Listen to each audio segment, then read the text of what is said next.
Hi, ladies. Hello, women. Hello, beautiful goddesses. Welcome to our special gathering in honor of women. This is all about us. Tonight, it's going to be all about us, all about those who have come before us, about the mother, and really ways that we can keep empowering each other and keep growing. So as you saw on the event, this event is in honor of Women's History Month. So the whole month of March is dedicated to honoring the women who have made an impact. It is also in honoring of International Women's Day, which was yesterday. And we have Global Sisterhood Day coming up on March 21st. So we are combining it all for this very special event that I'm very excited about, and also very honored by the teachers who will be with us today, sharing their wisdom, sharing their knowledge, sharing their energy. And so I'm extremely honored, and I thank all of you who've decided to show up and join in this very important event, and also for those who felt called to participate and share your wisdom. So welcome. For those of you who don't know me, my name is Claudia Passetti, and I also go by my spiritual name, Mukti Ram Jaya, which means liberation through God's devotion. And I am a Kalinatha yogi, initiated in the path of Kalinatha Yoga by my Jaya and Neem Karoli Baba. I am one of the co-founders of Retin Goddess, along with my partner Jaslyn. Hello, say hello. And I am a high priestess, a goddess devotee, and I'm also a certified psychosynthesis transpersonal coach, and I'm a creative director and also a brand strategist. So I do have a lot of fun helping to build the brand for Retin Goddess, designing all the graphics and doing all that fun stuff. I am a certified Retin Women Facilitator, and I've been carrying the lineage of the Red Tent ever since I learned about it in 2013. So it's really my mission, my soul's mission, to bring this work to the world and to share this beautiful, beautiful work with all the sisters. So so today, like I mentioned, is in honor of International Women's Day. So let's I'll talk a little bit about the history. So we learned about that. So for over a century now, International Women's Day has been held on March 8th of each year, and has marked a celebration and for advocacy for women's rights and equality all around the world. In 2020 and 2021, countries with women leaders such as New Zealand, Germany, and Bangladesh received global praise for their effective handling of COVID-19 practices. And here in the United States, Kamala Harris broke a glass ceiling by becoming the first female, Black, South Asian American Vice President of the United States.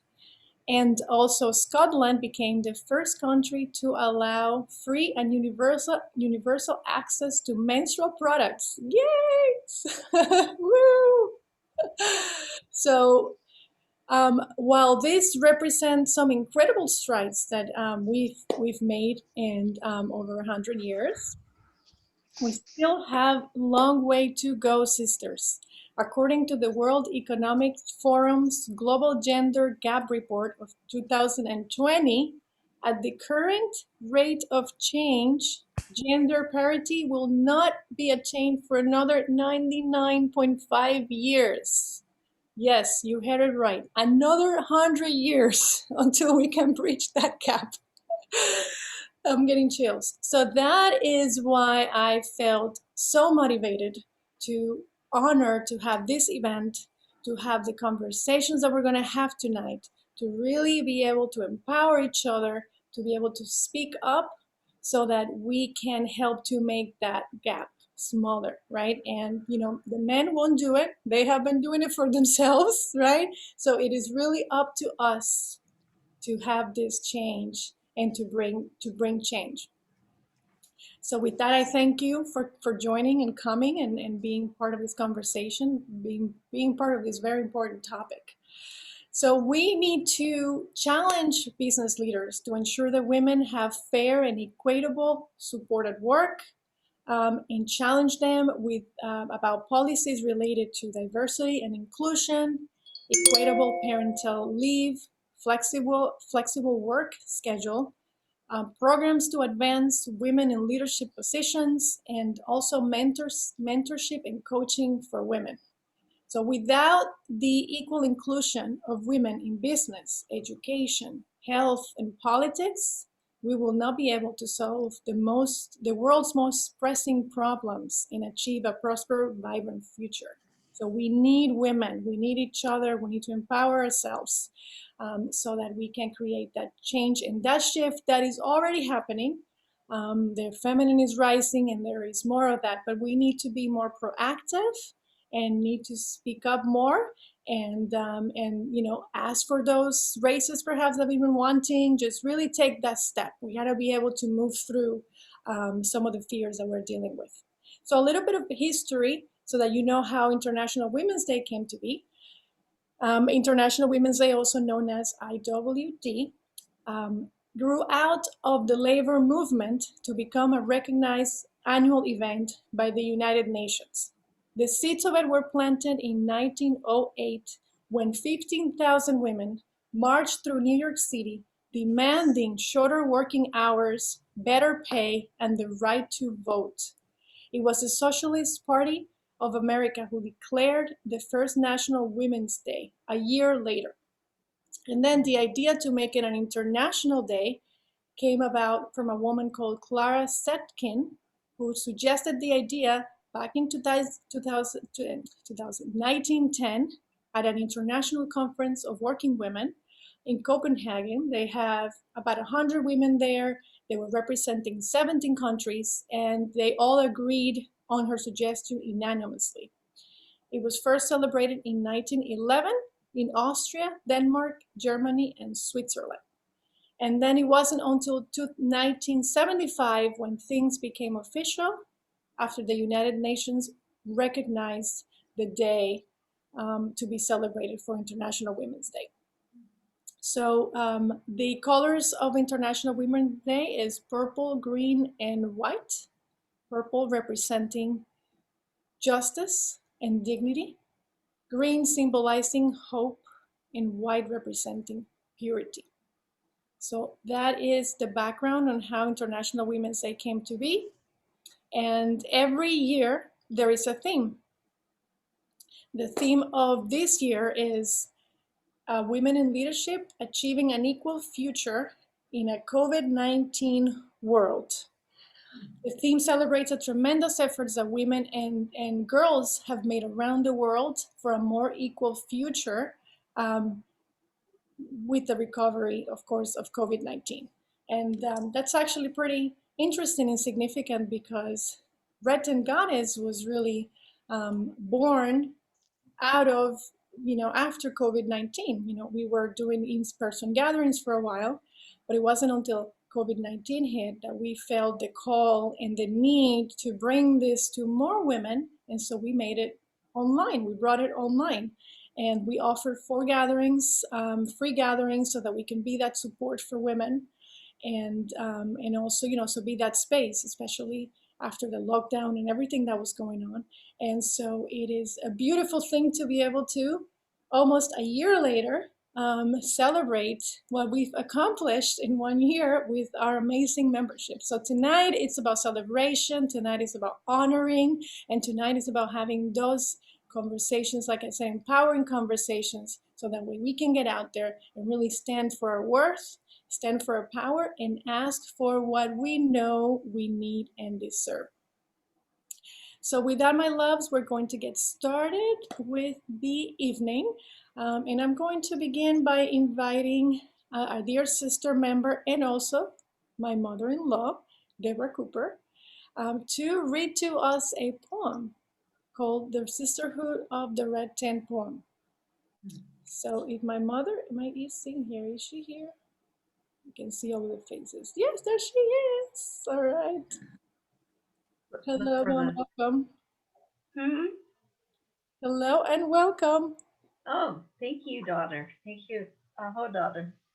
Um, I do love to write poetry, and I sat with some music and some space and candles and such, and over the last few days, and birthed the following. So I invite you to close your eyes as I read this, and I open the space that it speaks to your hearts. And this is our very own poem, and we'll get it posted in due course. I know Jaslyn will make that happen, right, my love? So sit back and close your eyes and feel this poem. The Sisterhood of the Red Tent. Like this or not, but I'm logging in. Okay, well, wait a minute. Take two. Take two. Welcome, everybody. The Sisterhood of the Red Tent. We sisters of the red tent are a beautifully woven tapestry like our glorious covering. Our threads are varied, some gilded, some knotted, some dark, some frayed by time, yet together beyond beautiful. We sisters who meet within create the wondrous tapestry of color and depth. Collectively, we gather under the new moon and full in love and peace, wisdom and faith, a sisterhood of ritual and tribal breath. The hands of our ancestresses wove ever so carefully, so we may freely add to the infinite and timeless cloth, allowing the divine feminine to find her way, to flourish and to grow, to nurture and flow is what we are here to do. Moon cycles wax and wane, laughter and dance abound. It is a beautiful thing to have sisters around. The tribe of the red tent is a wonder to behold. May the circle be open but unbroken. May the peace of the goddess be ever in your heart. Merry meet and merry part. Oh, my sisters and daughters. Oh, that was beautiful. Beautiful, mother. Thank you so much for that. And what a beautiful way to describe our experience, right? To describe what we go through. And for those of you who are new joining us for the first time to one of our events, we offer moon circles around the new moon and the full moon. And we also offer master classes that are taught by our members. And so we constantly, every month, we have new curriculum, new classes that we're teaching. And then we also have a goddess library, comprehensive library that we're building. We have over 200 articles on all things divine feminine, recipe, meditations, activations, initiations, anything you name it, we have it there. And so we're a membership-based sisterhood, meaning that you pay your membership. It's $27 a month, and that gives you access to all of our circles, to our classes, to our goddess library, and the best part, to an amazing sisterhood, to an amazing group of women. We are 50, over 50 and growing, and we are just absolutely incredible. And so it's been so beautiful to witness the support, the empowerment. I mean, as soon as you join, you are immediately opted in to the sisterhood, and you have a group of women who have your back and who will support you with your services, who will be there for you, sending you prayers, anything that you need. So it is quite amazing, and I do want to take the time to celebrate that, because over a year ago this wasn't so. And it was really a blessing that COVID-19 gave us a nudge to go online, and now we have women. We're international. We have women in Canada as well. Melanie, woo woo. And we are growing. So if you want to share more information, we can share the link tree, which has some free classes that you can enjoy. It has also our upcoming events and our information about the sisterhood. And we have some more amazing things coming up. We'll talk about it at the end. Okay, beautiful sisters. So now I want to be mindful because we have Sister Lila with us today, and she has a class at 7:30. So thank you so much for being here with us. I'm going to go ahead and introduce her, and then we're going to move on to the next part of our evening. So Lila Lotus is an intuitive, certified holistic life coach. She's a certified iridologist, certified tarot reader, certified practitioner of NLP, Reiki master, yoga teacher, motivational speaker, Akashic record facilitator, past life regressions facilitator, angel healing practitioner, ancestral medicine facilitator, writer, accountant with an MBA and a master in environmental sciences.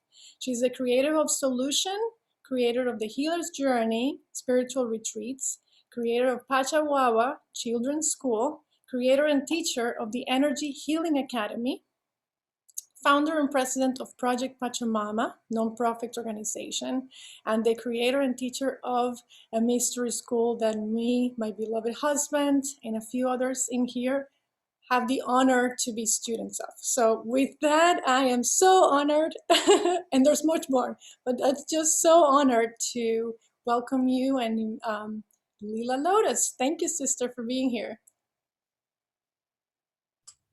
Thank you very much for the invitation, for the honor to be with all these beautiful souls here that happen that are women in this incarnation. What an honor, what an experience, and what an experience to bring life into, to be the carrier of life in this incarnation. So thank you for organizing this group and for being the mommies of this group. I know that you told me that the motherhood was within you, and Jocelyn too. No, they are the mommies here. So thank you for that. If you don't know me, well, she introduced me. You can have more information in lilalotuscoaching.com because I do other things, including medicine plants. I facilitate also medicine plants. Well, tonight we are here to celebrate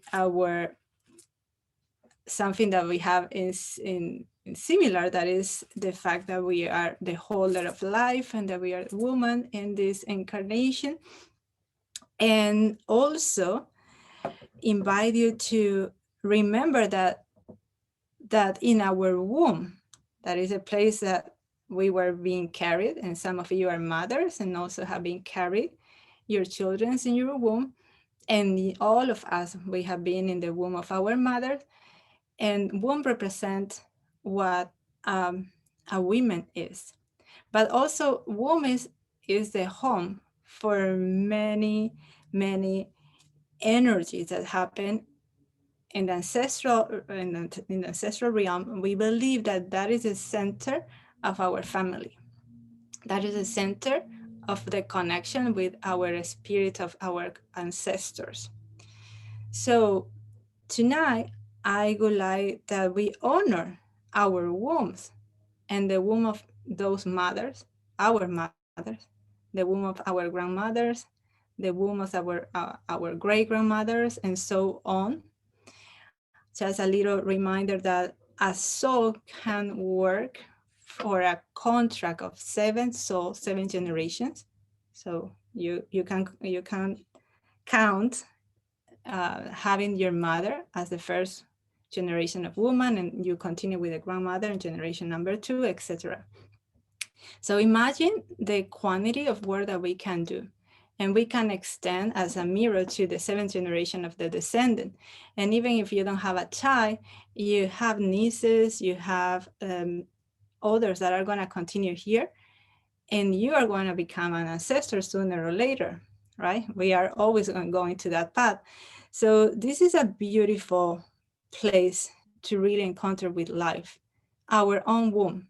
So imagine that this womb is a temple.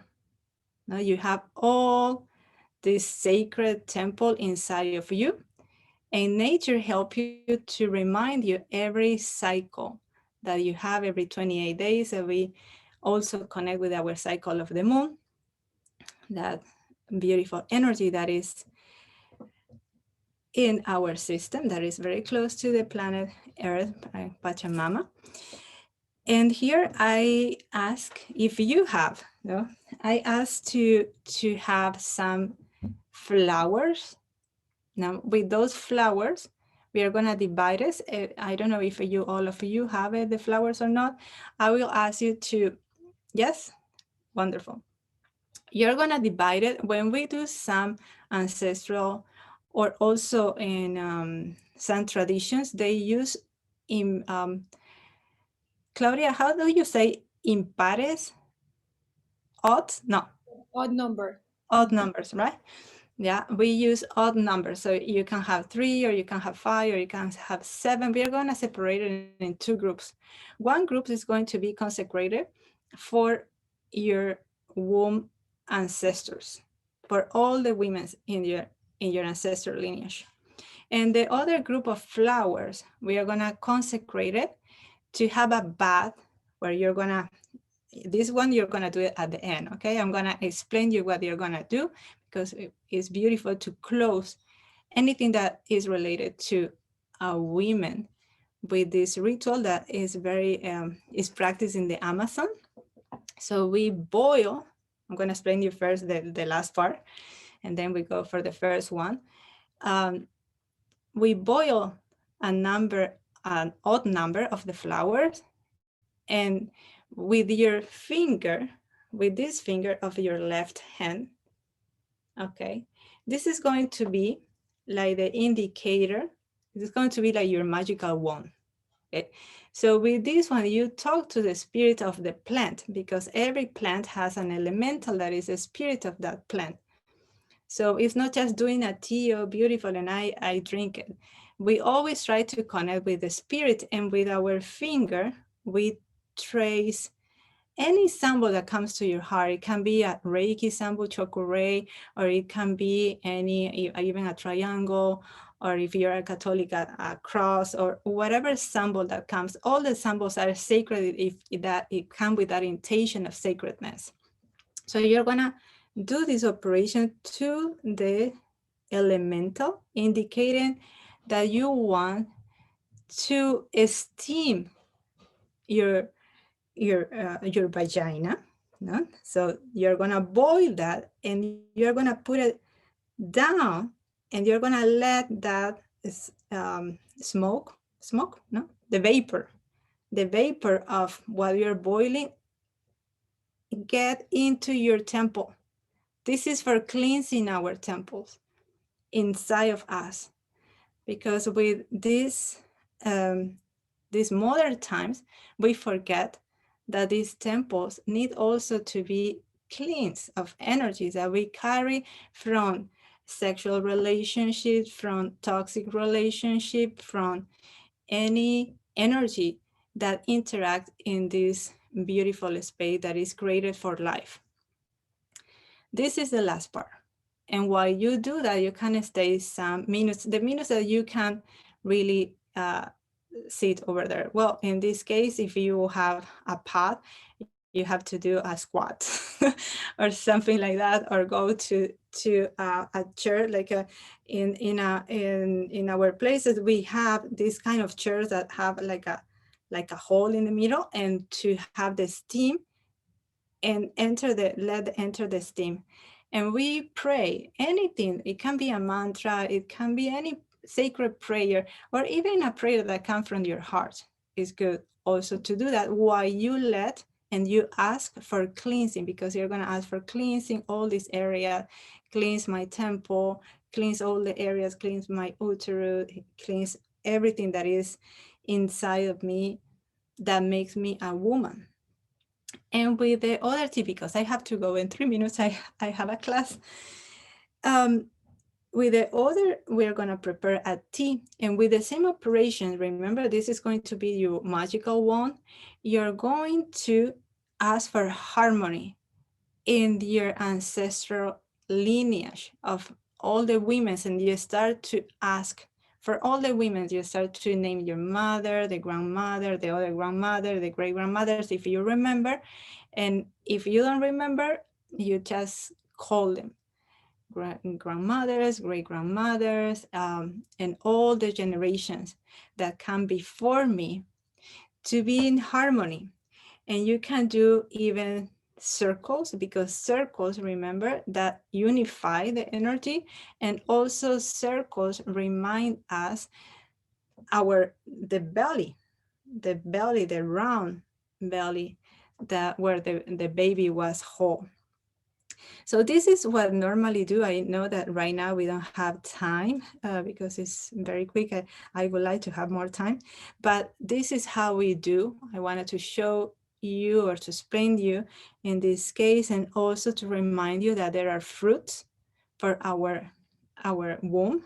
There are fruits when we are with our periods that we don't have to eat, but we eat everything. With the modern life. And there are fruits that are more attuned to the moon, and that's the fruit that you have to eat when you have your period. And there are fruits that are more attuned with the sun, that there are fruits that is better to eat when you don't have your period. And normally the fruits that are connected with the moon, that are all the white fruits, you can eat it after 1 p.m. and the fruits align with the sun energy before 1 p.m. that are going to be the fruits more in orange and yellow. So that's the connection that we have with our womb. And yeah, Jocelyn is talking about the pesticides, and that's important to read for your flowers. I buy mine in my country. I come from Bolivia. So when I go there, I pack like a supermarket and I bring everything dry. And like that, I can do these rituals. Every ritual that comes from your heart is an important ritual.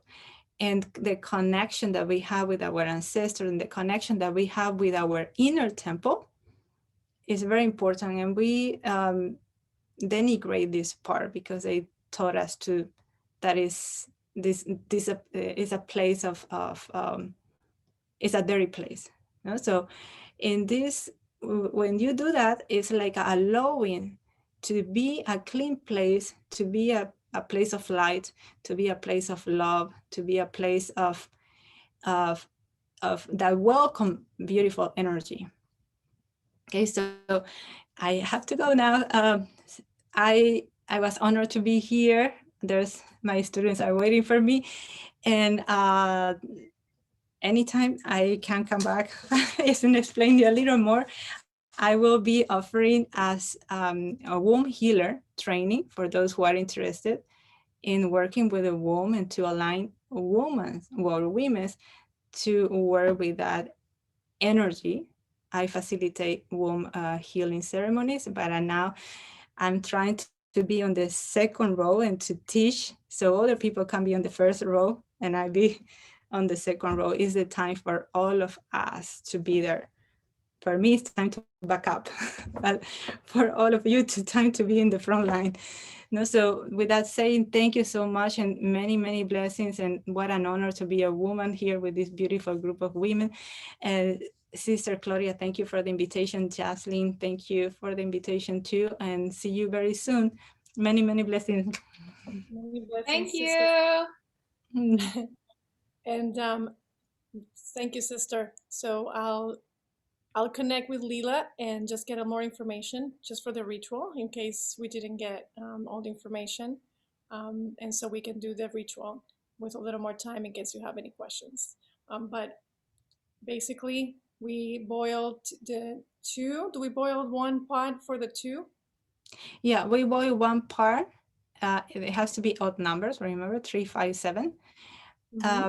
For your womb lineage, that is your ancestors, the women, and the other one for your inner temple, that is your vagina, right? The other ones that you're gonna steam, like you're gonna have a steam bath. And that for one that. also has the odd numbers, or that one doesn't? Odd numbers. Everything that we do in ritual is odd numbers. So then we draw a symbol. Yes, you with can our draw deck. a symbol and pray. Any prayer. There is not a magical prayer, like specifically, I don't hide any prayer. It's a prayer that comes from your heart. Okay. Okay. And then we don't consume any of the tea, right? We just the one with the ancestral. You can drink the first one for the ancestors and aligning and naming all your ancestors. You drink and you call your mother, you drink and you call your grandmother, and to harmonize all the energy of the women in you. Because you have a body, they don't have a body, except probably your mother or your grandmother, but the other ones don't have a body. So you are gonna become the temple for all of them. Beautiful. Okay, and then the other one, we just simply let the steam. We do the Yeah. same, right? We do a prayer, we do another symbol. That's going to be for hours, and we're putting in clean energy, right? Like pure energy, good intentions, and then we just allow the steam. Correct. to Correct. And you stay as long as you can. No? Okay. Okay. All right. Okay, Caesar, I have to go. Many blessings. We'll bring you back, I promise. Okay, many blessings. Bye bye. Have a beautiful evening. Enjoy your evening. Thank you so much, sister. Bye. Beautiful. Ooh, I'm super intrigued about the womb healing. So that was beautiful. So what do you girls think? Do you want to do that right now? Do you want to take some time to boil the flowers and do that and do the womb healing? Or do you want to do that at the end on your own? We take our time. Yes? What am I hearing at the end? Monique? At the end? Okay, all right. Okay, perfect. And I actually do love what you brought up, Jaslyn, that the flowers get to be organic and clean, especially we are going to be consuming that tea. So this can give us time, you know, for you to find flowers that you know are organic and don't have any pesticides on them for both rituals, because we don't want to be putting that into our wombs, into our yonis either. Okay, so beautiful. So now we are going to honor the mother, and I have another very special guest with us tonight. Her name is Shakti Durgaya Kali. And Shakti Durgaya is a monk, a Kashi ashram monk, for those of you who live in South Florida. It's in Sebastian, so it's about 2.5 hours north. Beautiful, gorgeous ashram where I had the honor to be initiated into the lineage, and also I had the honor to be married in the sacred lands. And so Shakti is yoga acharya in the lineage of Mayaya and Neem Karoli Baba. She is passionate about the Divine Mother and the path of the Mother. She loves mentoring and serving anyone who wishes to ignite the voice of the Mother within their own hearts. As I mentioned, she was initiated by her guru, Mayaya Sati Bhagavati, in the Tantric path of Kalinata Yoga. So welcome, Shakti. Thank you for being here today. Thank you, Claudia. Thank you, everybody. And on this incredible celebration of International Women's Day and International Women's Week. And I am so incredibly excited to be with you. The Divine Mother and the path of the Mother is my path. It's my lifelong path. I live on an ashram we consider the Divine Feminine Ashram, at the feet of my guru, who has passed, but we still say I live at the feet of my guru, the Divine Mother herself. I am fiercely proud to be the daughter of a female teacher born in Brooklyn with the Hindu roots from lifetimes. And tonight, I'm not going to hold it back. So in this week and in this time, the feminine, you know, it's interesting. Last week I was on the phone with 3 different people, and they all said from different parts of the country, the feminine is rising, the feminine is rising, the feminine is rising. And I thought, well, I live on the feminine ashram. I better be saying it as well. The feminine is rising. And so what does that mean? To myself, It's the time to honor our Earth Mother much more passionately, much more sincerely, much more fiercely and intuitively than ever before. Time is running out for humanity if we don't really pay attention and take care of our mother who holds us every day. She never leaves us. She always holds us. And when I talk about the Earth Mother, I also mean, we talk about a tantric alignment, and this is more Monique's area, but with the moon, the stars, and the planets. When you are tantrically aligned, your creative, feminine creative energy, Shakti energy, flows through you. You know, many women come to me and say, teach me about Kundalini Shakti, and it's a path, it's your desire. All I can really do is assist you, guide you, once you have called to her with your heart song such that she awakens. I'm not going to bop you on the head and it's going to happen. That's kind of cheating. What's going to happen is your yearning, your desire to be who you truly are as the daughter of the divine feminine, of the mother, and harness that energy. So tonight, what I'd like to share with you is an unleashed version of Shakti worship, of Mother Earth worship, and also an activation of your own intuition, if you will permit. So it won't be long though, not to worry. So first and foremost, let's bring our hands together and clasp our fingers. We do mudras in our lineage. You extend the Jupiter finger. This is the planet Jupiter. And in our tantric lineage, Monique can explain it later, Jupiter always bows to Saturn. Saturn is the fierce teacher. So Jupiter is extended. And because this is considered Mother Mudra, Om Mata, we have the left thumb pressing into the flesh, and the right thumb brings left in. So the left side is the feminine side for everyone, men and women, and the right is the masculine side. So we bring the feminine into ourselves, and we hold the Mother Mudra at the heart space.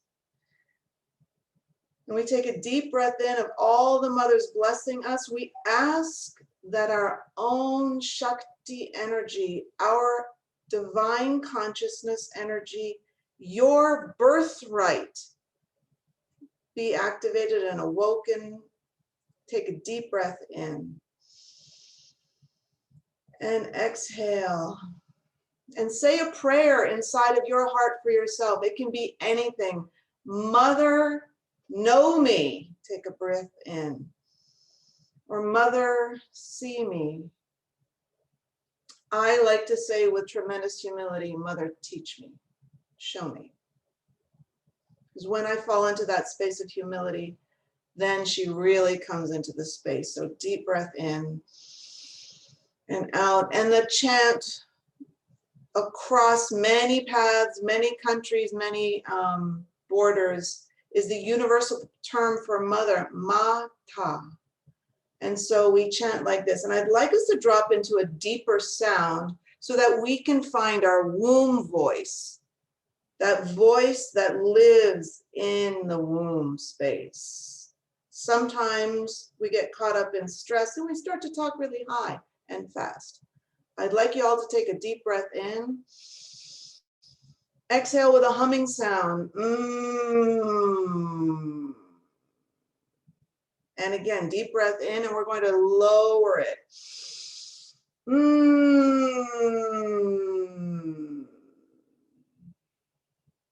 And so the chant goes like this. Om Mata.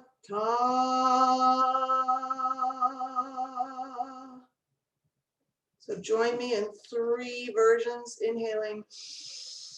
Om Mata.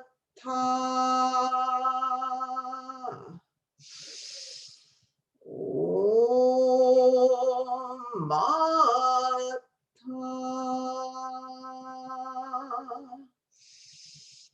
Om Mata.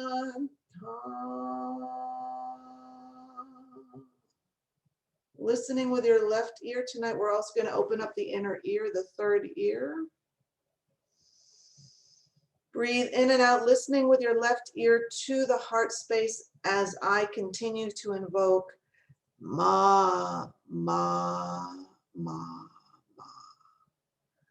Ma, Ma, Ma, Ma, Ma, the universal mother. Ma, Ma, Ma. With your hands, release the mudra and cup your hands and rub the hands, rub, rub, rub. You have a third eye. You also have a third ear, an inner ear. Place your hands above the earth. So I'm just showing you, but your hands are above the floor of the earth. And draw in the flames, the fire from Mother Earth into your palms. Trust that you know innately how to do this. We're working with both fire and water tonight. Breathe that flame into your hands, warming you. This activates Kundalini Shakti energy in the body. Don't worry, it won't happen all of a sudden. And in a moment, we'll cup our ears with our hands. Listen for the sound of the flames whipping in the wind. So you'll bring your cupped hands over your ears and press.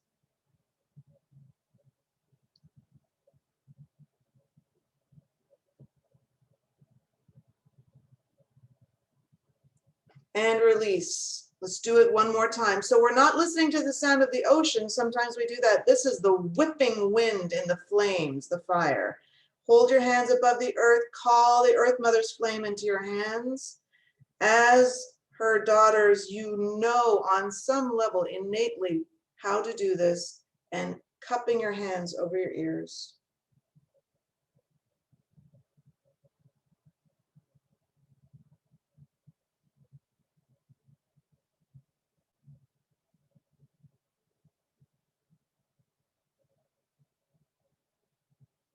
And releasing back to Mother Mudra. We hold Mother Mudra here. We focus at the root chakra, there at the tailbone, just above the tailbone in the first chakra. We'll chant Om Mata together. It's fine that you're all muted because it's a bit of a cacophony in general. So this way you can let it rip. First chakra, take a deep breath in here, asking Mother to present herself to you, inhaling. Om Mata.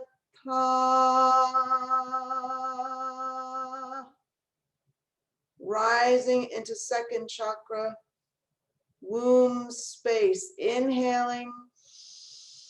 Om Mata.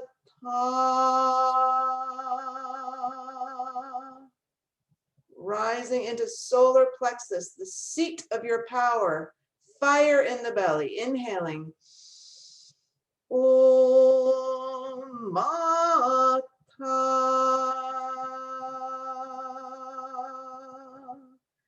Rising into the heart space, calling, yearning for the mother, inhaling. Om Mata.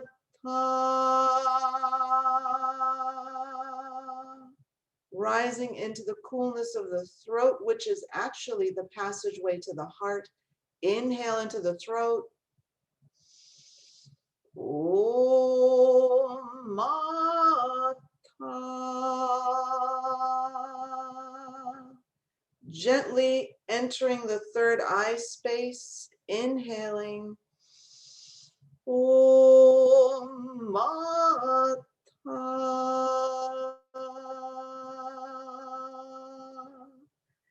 Rising to the seventh chakra, top of the head. Breathe it in. Om Mata.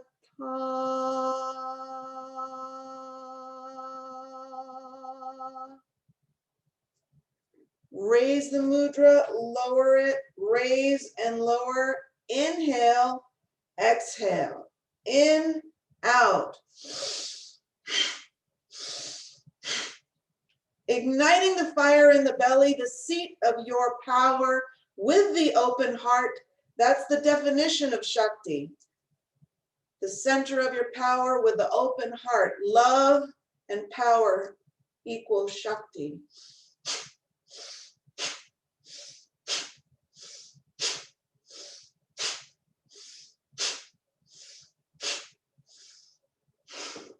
Coming to center and be very mindful. My graduates are going to be shocked to see me do this with you. It's okay. Just don't tell anybody. We're going to activate your third eye with Mother Mudra. Lifting Mother Mudra, bringing the tip of Jupiter to the third eye. Breathe in and out. Softly in and out. Gently in and out.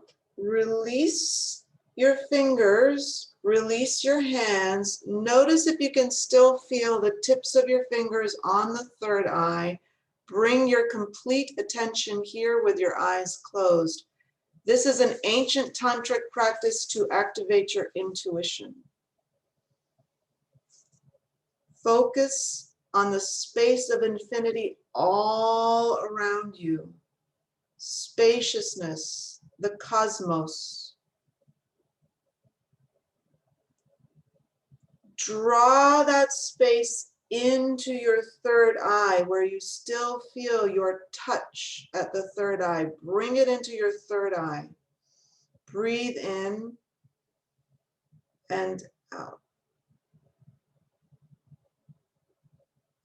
Penetrating a little deeper with the breath. Breathe in through the center of the third eye. And out. You may begin to feel your breath linked to something great and large, beyond just you. Breathe into the center of your third eye. Pull in the wisdom of all the ages.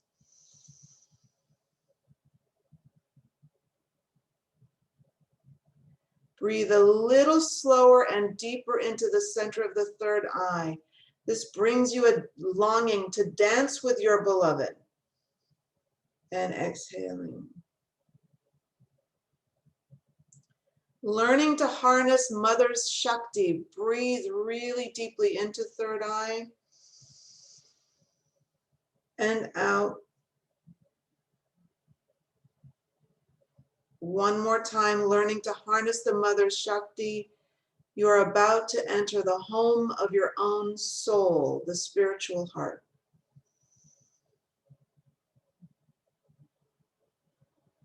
And if you feel to, one more breath, do not force it.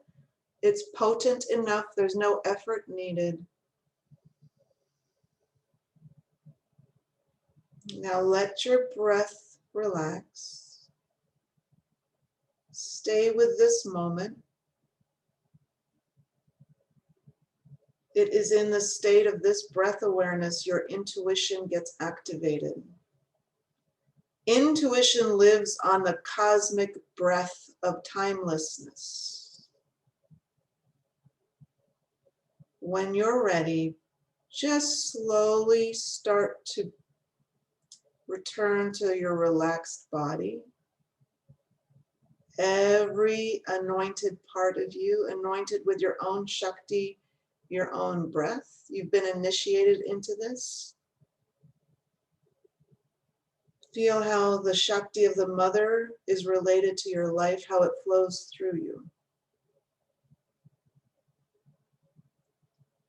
Through this tantric practice, you nourish your own mystical being. Breathe a little more deeply.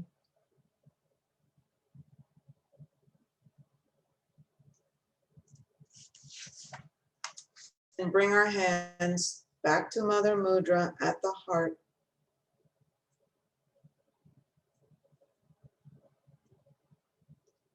Ma's words that I share with you, they hold a vibration. With the drawing in of your breath, there's a spiritual wisdom coming into you from the universal Shakti Mother. Once you breathe with great awareness, She, the river of life, never ceases to flow. Softly we'll chant Om Mata to complete the initiation into breath. Inhaling. Om Mata.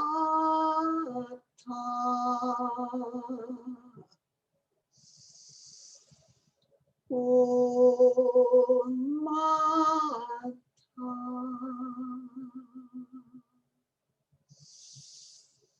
Om Mata.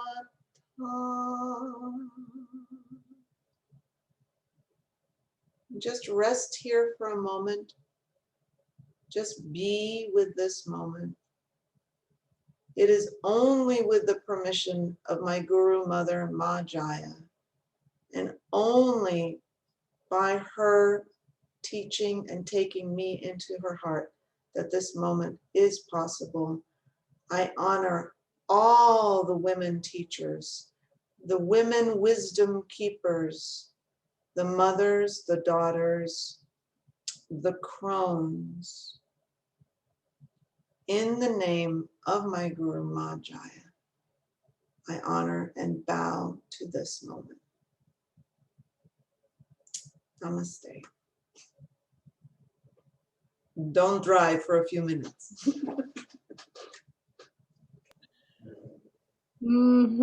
Namaste, Shakti. Thank you for such potent and generous offering tonight. I felt that deeply, and I know all of our sisters did. It's really, truly an honor to have been initiated by you, by your lineage, to be connected with Ma, to be connected with Shakti, the mother, and to be able to create this space that we circle in every day, honoring the mother and walking the path of the Divine Mother. Thank you, thank you, thank you. And I know which practice I'm going to be doing every morning. That was beautiful. Thank you so much. That was exquisite. Yes, you can love it. Thank you, Shakti. Powerful energy. Felt my open heart. Thank you. Wow. Yes. And I'm so, yes, thank you. Thank you, Ma. And I'm so honored that you have joined our sisterhood too. I'm so happy to just be connected with you and to keep bringing this beautiful, your beautiful wisdom to the sisters and to the world. So it's really, truly an honor to have you be here. So thank you again. Whew, I feel like we can take some time and just be with that energy for a few more moments. It's really quite powerful. So moving forward with our evening, with our practice tonight, we have a meditation coming up that we're going to do for the goddess Diana. And for that, I'm going to invite our sister Lisette, High Priestess Lisette, beautiful member of our sisterhood and soon to be one of our teachers as we launch the Red Goddess Academy, which I'll be sharing in just a few moments. Very, very excited about. So welcome, Sister Lisette. Thank you for being here with us. Thank you for inviting me. So, a little bit about the goddess Diana. So, goddess Diana to the Romans and goddess Artemis to the Greeks. She is the virgin goddess, the maiden. She's the goddess of the hunt, the huntress goddess. And not only that, but she's also a goddess that represents women. She's a goddess of women, of sisterhood. She is part of the maiden, mother, and crone energy. So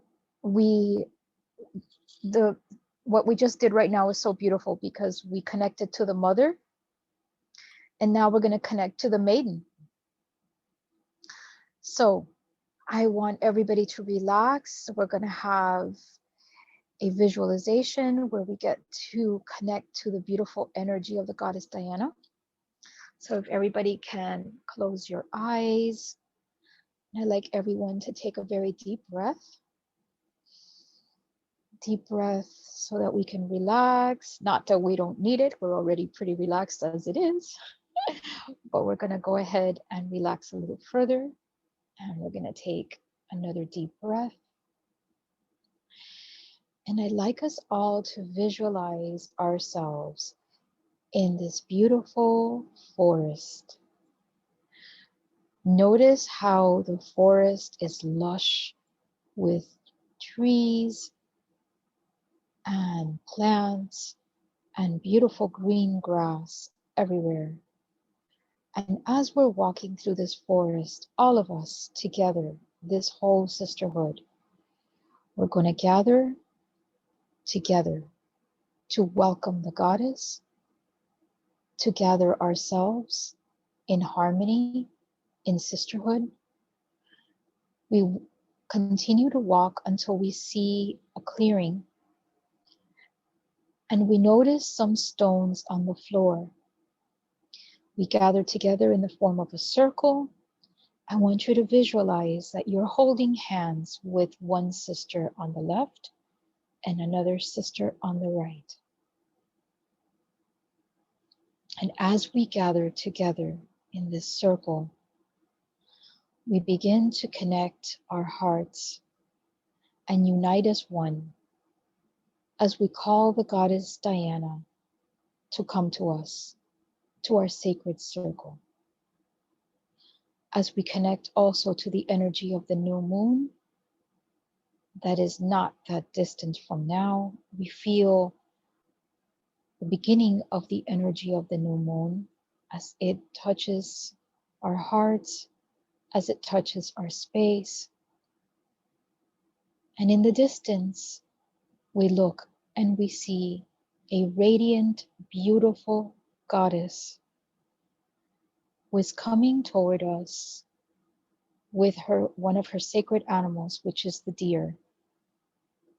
And as the deer comes closer, the deer begins to circle our circle. We feel the presence of the deer. We feel the presence of the goddess. The goddess approaches you, approaches each sister in this group. She places her hands on your crown chakra and offers a blessing for you as a woman, as a maiden, as a mother, and possibly even a crone, because you have all of the energies deep within you. The connection to your ancestors and the connection to your inner divinity. She goes through our circle and places her hands on our heads. I'd like you to feel her hands over your crown chakra as she blesses you, as she infuses you with her beautiful energy. Goddess Diana, goddess of the moon, goddess of women and sisterhood, we welcome you tonight to our circle, and we ask that you continue to infuse our circle and our sisterhood, that every time we gather, that once again you will be in our midst and you will remind us of how sacred it is to be a woman and how sacred it is to be in sisterhood.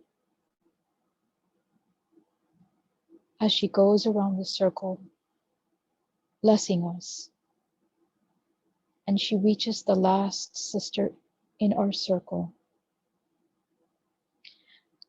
she sends us a message of love, of connection, and she lets us know that she will be with us always. She will always be part of our group, always be part of our circle. Every time we look up at the moon, whether the moon is full or the moon is new and we don't see its light in the sky, she is there. And her energy blesses you, blesses all of us. As she slowly fades away, and her sacred deer fades away as well, we take one last look at each other. We squeeze each other's hands as we get up and walk out of this sacred space, back into the trees, back into the forest, back into our seats. Once again, thanking the goddess for being part of our circle tonight. I'd like you to take another deep breath. And when you feel ready, you can open your eyes.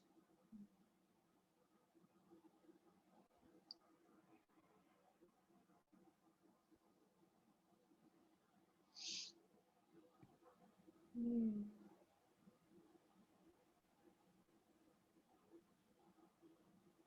Mm. Thank you, Sister Lisette. That was exquisite.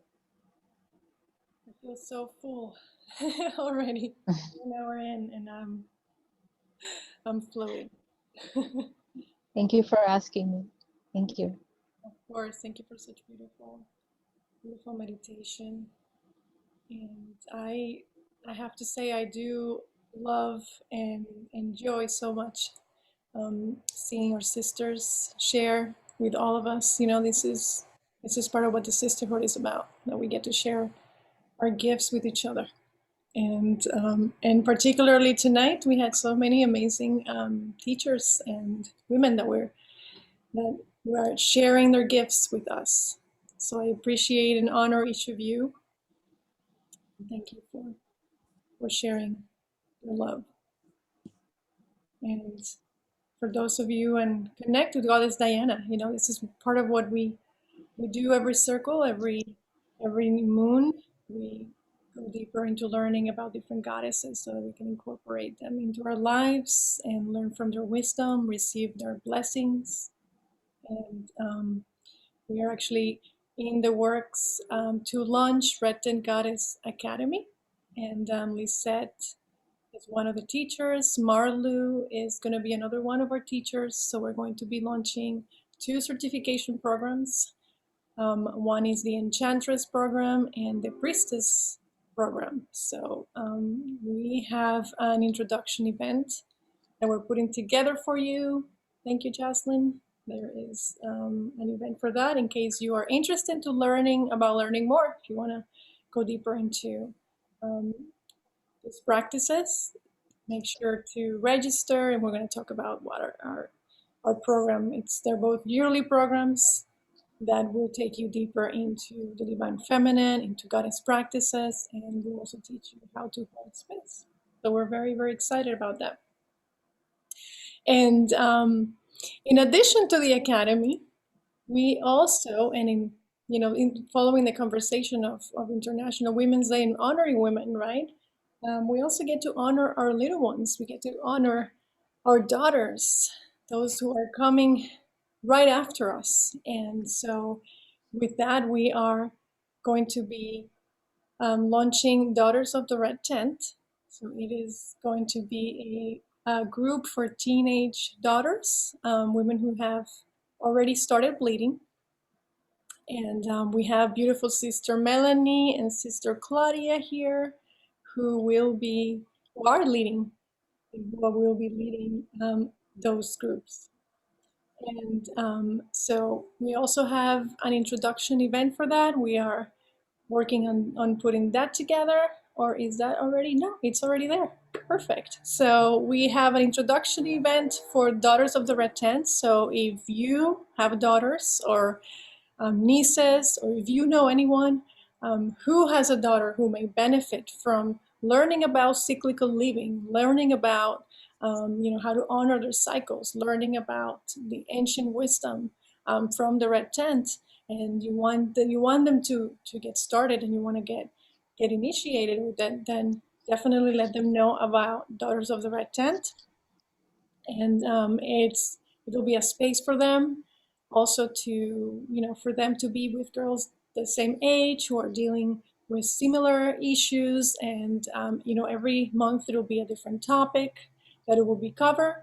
And there's also a subscription box that's going to come along with that, with some special gifts and goodies, so that the girls are absolutely going to adore to be part of. I mean, just imagine, if you, maybe some of you had the blessing to have been initiated into this path early on, but I know for myself, it changed my life when it did, and I was already in my late 20s, and I can't imagine what it would have been like to actually have started my path already initiated into this path. So this is, it's life changing, especially in the world that we have right now. It's important for our girls to know, to learn how to honor themselves and how to honor, most importantly, their bodies. So details are there, and we are so excited for what's to come. Okay, so now next we have, great, and I see some women are already RSVPing, so exciting. So now, next we have another very special guest, Monique Blake, who has a very good, important discussion for us called The Feminine Opportunity for Potential, Progress, and Power.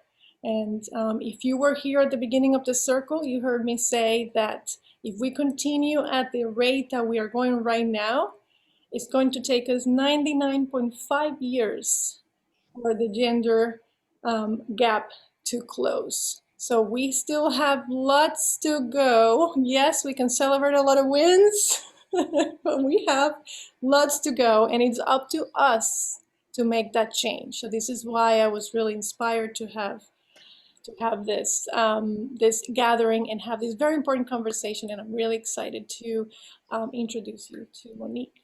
So our Monique is a certified holistic practitioner, also a certified Ayurvedic practitioner. She's a tarotist, a coach, and the founder of Being in Touch. She designs holistic healing plans for women who desire to claim their ultimate balance and bliss.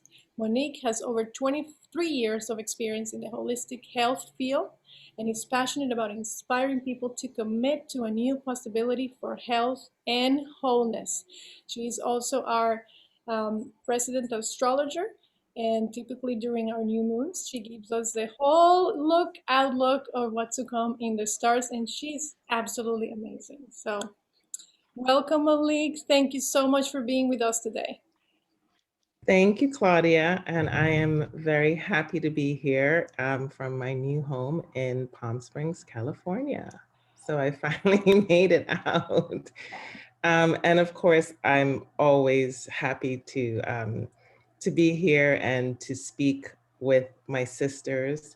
And so when Claudia asked me to speak, to share from my observation and experience as a spiritualist with 20 years in the corporate world, of course I said yes. I jumped at that opportunity. And we talked a little, and 4 points came up to me while I was speaking to Claudia. And one is what I call feminine corporate responsibility.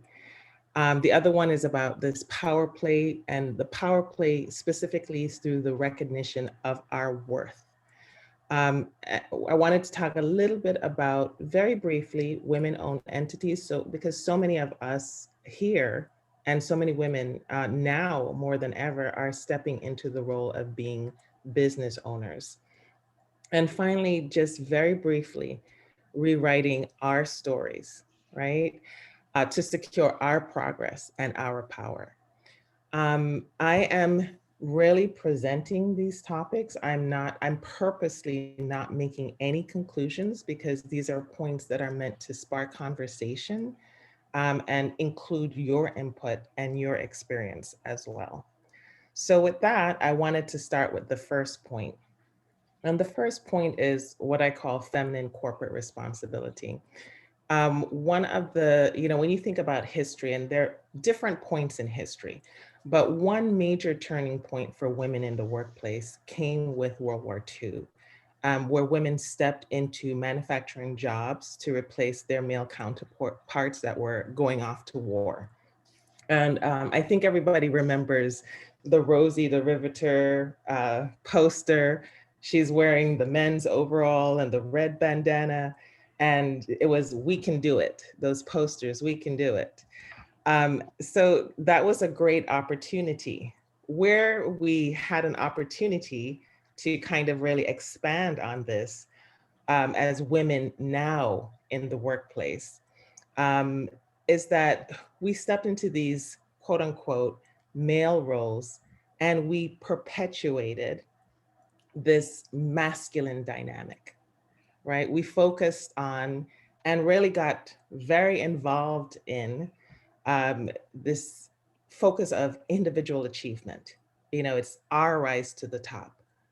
Also, there's, you know, for decades, this focus on being hard, the race to breaking glass ceilings, wearing the pants in our professional lives that spilled over into our personal relationships. And this really gave rise to what I call a caustic competition, this image of catfighting among women, and what is truly a very harmful stereotype. And for me, an outright lie that women don't and can't work well together, or that in order for us to be successful, we have to be cold-hearted, ball busting, and this is a word that I very rarely say, bitches, right? So we use this word to, you know, even today in society, people are using this word almost as a term of affection for their sisters. So we have really gravitated to this masculine dynamic, and we have not yet really capitalized on the feminine approach to work. We're made to believe that if we want to succeed, this is the only way. And guess what? This way doesn't work, especially if we want to succeed, right? So what has happened is that we've taken on this superwoman persona, and women and men, but we're talking about women here today, are in the workplace, are stressed, overwhelmed, they feel isolated and unfulfilled, right? There's this cycle of isolation that is perpetuated with this commitment to this masculine dynamic. We don't have sufficient time for ourselves. We don't have sufficient time to nurture our families, our friends, and important, especially to the feminine dynamic, our community. So I will say that looking out in the world, we're beginning to see a shift. There's a shift that has started to emerge, which is a much, much needed departure from this masculine dynamic. And it includes companies that are speaking about values such as empathy, compassion, inclusivity. We know 2020, that was the catchword. 2020 was all about inclusivity. Cooperation, which is a wonderful feminine dynamic that really speaks to success. There's an African saying that says, if you want to go fast, go alone, but if you want to go far, you go together. So cooperation and collaboration, these are all feminine dynamics that really ensure success in the workplace. And you're beginning to see some splatterings. Like if you look and you just look out in our world, you'll see that companies like Financial Gym or Microsoft or even Kind, and this is just a short list, they're beginning to have these feminine approaches at the forefront. And you'll see them in companies that are led by men as well as women. So that's the first point that I want to throw out. As I said, I'm not going to wrap up with a conclusion. We can, jump into discussion, but that's the first point. The second point, which is very important in the corporate worlds, particularly, but in any work situation, is negotiating our worth. And this is the power play, right? And play in the sense of it should be our joy to recognize our worth, right? So in 2018, the census reported that, and Claudia spoke to this at the beginning of our circle, that women earn 81.6 cents to every dollar a man earns. So what does that mean? It means that every year a man earns $10,000 more on average than a woman. And over a lifetime of work, that adds up to more than $407,000 more. So from a corporate perspective, one of the reasons, and there, when you look at the research, they give you different reasons. They talk about the service industry, which women tend to gravitate towards, that have lower paying jobs. They talk about discrimination. But another one that I want to toss out for our consideration tonight is that women don't tend to negotiate their salaries that really truly reflect their value and their contribution. There's a saying, and I'm sure you all have heard it, and it's more than a saying, it's a truth. You don't get what you deserve, you get what you negotiate, right? And so that is the power of negotiating. And from my perspective, women are awesome negotiators when it comes to everything else in their life, when it comes to buying a home or even planning a trip or buying that luxury purse that you want. We are awesome negotiators, but something happens when we start to negotiate our personal worth. And that this is where, as a group, with our collective energy, we can infuse and create a shift in this area. We make, at work, we tend to make conversations around our boss or our team lead, recognizing, we give them the power to recognize and state what our value is, instead of showing up and saying, this is my worth and this is what I would like to invite in recognition of my worth. So this is the mistake that a lot of us do. And we kind of make the negotiation conversation personal rather than just a flat out business conversation. And we toss a lot of, every version, I say we toss every version of I'm not good enough into these conversations of salary. And that makes it so personal. It's not about that. It's about, this is business. So let's get down to business. This is what I do. This is what I'm worth. This is what I get, right? This is what I am. This is my worth. So this is what we have to command. This is what we have to demand. This is what we have to be persistent about. So this is one of the things that personally, speaking to what Claudia was saying before, I believe that a collection of feminine, powerful women, we can create a shift. And this is one of the things that will create that shorten that 99 years of salary disparity. We can do it now. The third point is about women as business owners, right? So I sent Claudia an attachment that she will share with you later. And it's just a SBA, the Small Business Association, their stats. It's a fact sheet. And it talks about women-owned businesses that are growing twice as fast as male-run small businesses. And particularly, minority-owned businesses are growing even faster. So this report is fairly new, but I'm sure the numbers have even grown more since COVID. There are approximately in the US 1.1 million businesses that are run by women, and they employ 9.4 million people. And 99% of those businesses are considered small businesses. So this is in the realm of what many of us are doing or aspiring to do. We are truly the backbone of the economy. And there's still a lot of potential to tap in here. this is one of our biggest and best opportunities to really think about our contribution, not only to ourselves, but to our community and to the economy. One of the opportunities that we can shift to achieve this level of success is to think of our business as a business and not as a hobby.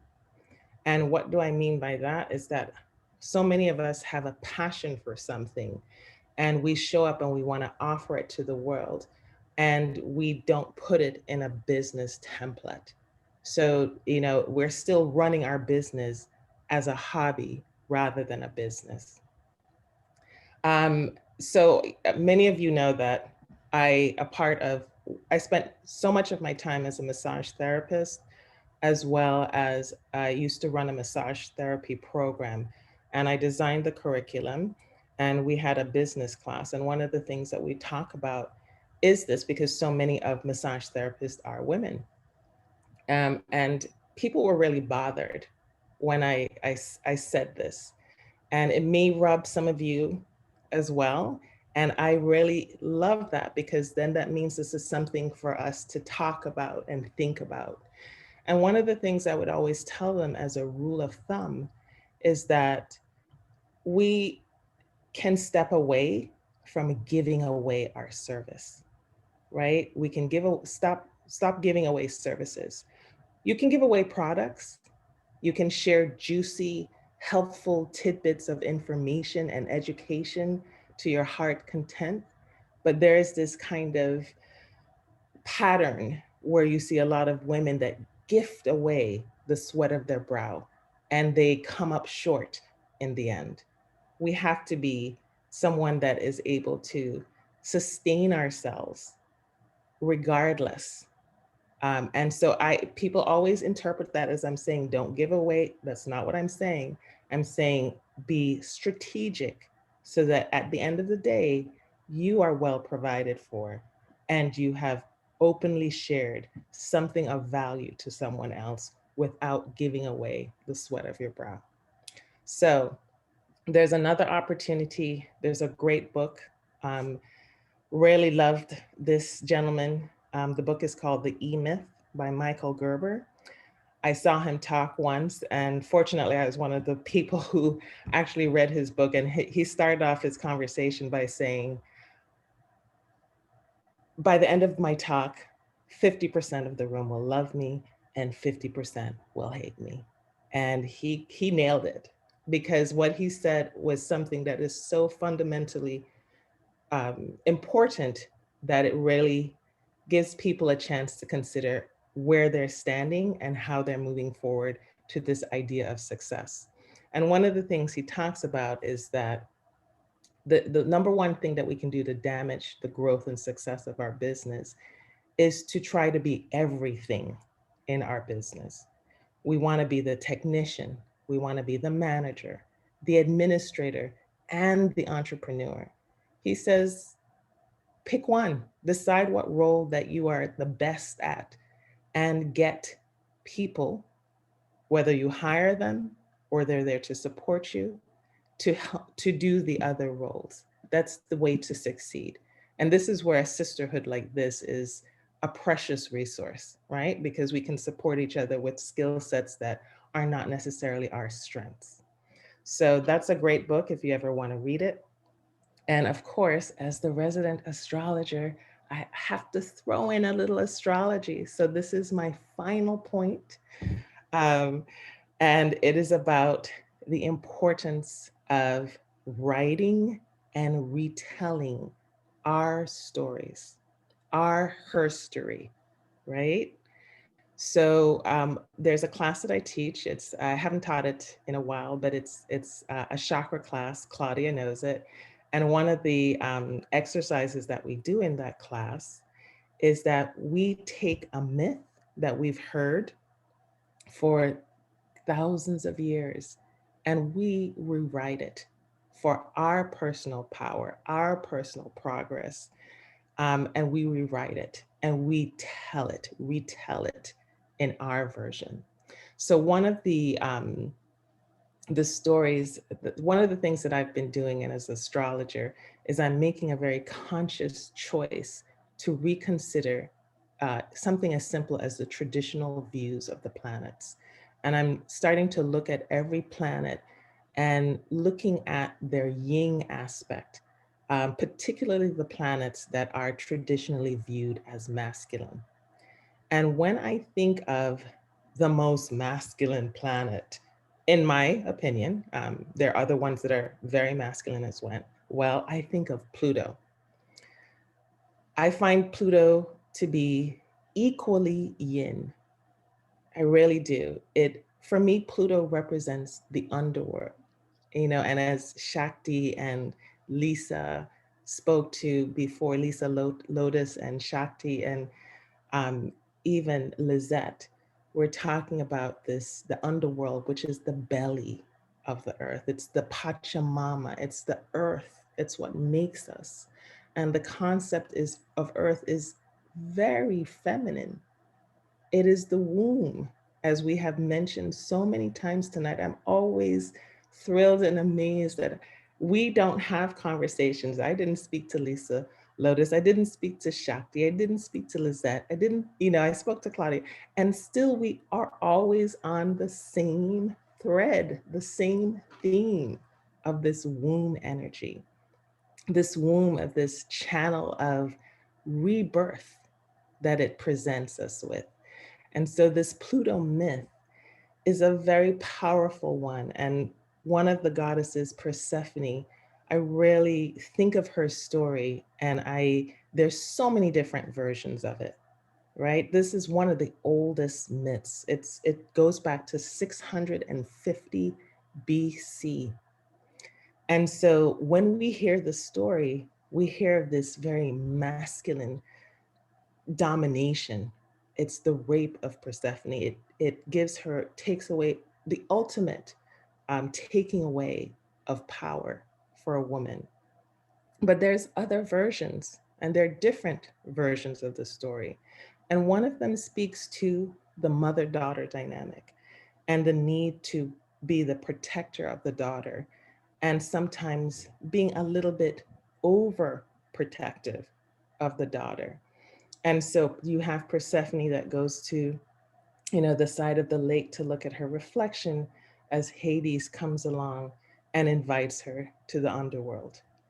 And the thing that's always curious to me about this myth is that there's this horrible event that happens to this young girl, and she still eats the seeds, the pomegranate seeds, which are symbolic of beauty, of sexuality, of eternal life.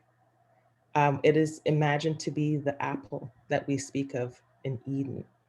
And so, in this act of eating these seeds, which again represents potential for all of these things that I just mentioned, she, in doing this, takes her power and reigns supreme as the queen of the underworld. She steps into her power completely in this place where it is the place where the souls come to contemplate the rebirth. It is the womb. So she's this powerful queen in this place of mystery, in this place of life, and this place of power.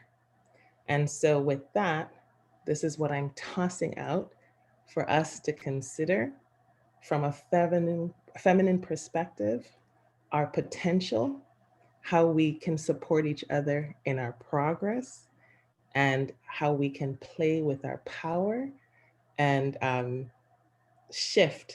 take this opportunity in March to shift this rising of the feminine, to have it kick into high gear. And so with that, Claudia, I thank you. And I thank you, sisters, for listening.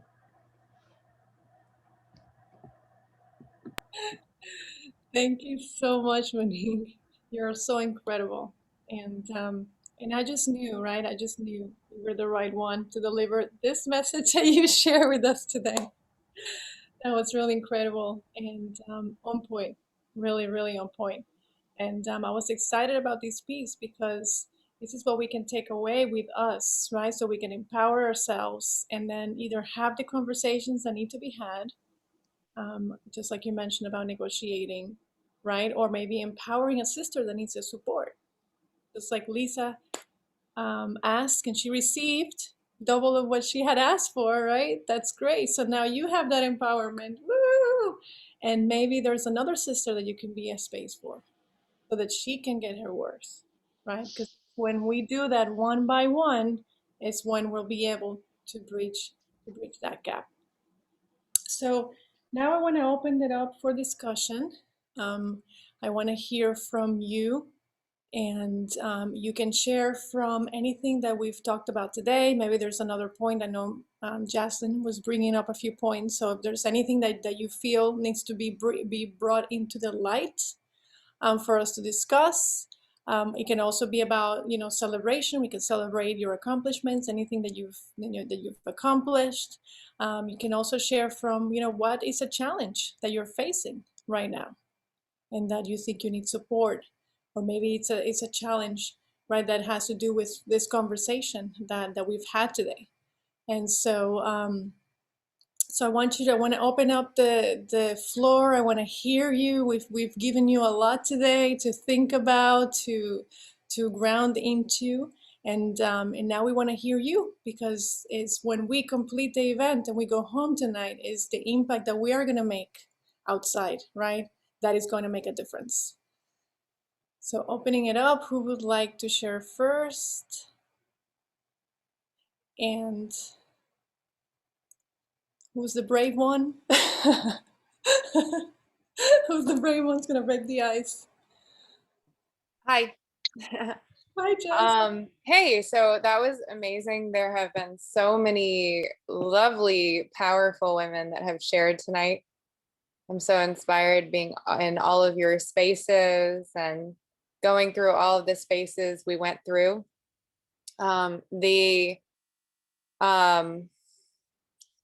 Was it a Kriya that we did with the Jupiter? The mudra? Practice, the mudra that we did was extremely powerful. I did feel I felt and saw everything that you were saying, and I'm tuned into into what it got me present to is that these energetic practices really work, and they're here for us. And what used to live in caves with these inside of these sacred circles and teachings, now they're available to anyone with a willingness to learn and practice. And so I want to say thank you so much for bringing that to us. I will definitely be using that, and also continuing to open to the other possibilities. And just like I'm at the beginning of the next level of this journey, and I'm so excited to be on it with the sisterhood, and so excited to be in a space with so many of you that are also on this journey. It's really incredible. And I also wanted to say that I have been getting excited about adorning myself as a woman. And I just bought a bandeau crown with these like feather looking things. It's a tiara, and things I'd never do before I'm starting to do thanks to the photo shoot, and all of these ways of celebrating the goddess. And I've been getting connected to the energy of the goddess and the energy of the mother. And so, I mean, I could acknowledge each of you facilitators that shared on this call tonight. And I just like to say, blanket, thank you so much for everything to everyone. Thank you. We all co-create this together, and it's absolutely life transforming. Aho, Jaima. Thank you, sister. Jaima, for those who don't know, means victory to the mother. Thank you, sister. Thank you.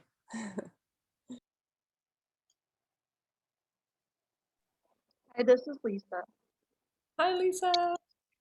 I want to thank you all so much for just such a beautiful, grounded event. I'm sitting on the back porch all night, and I usually don't sit here for these events, and it's just been so incredibly beautiful.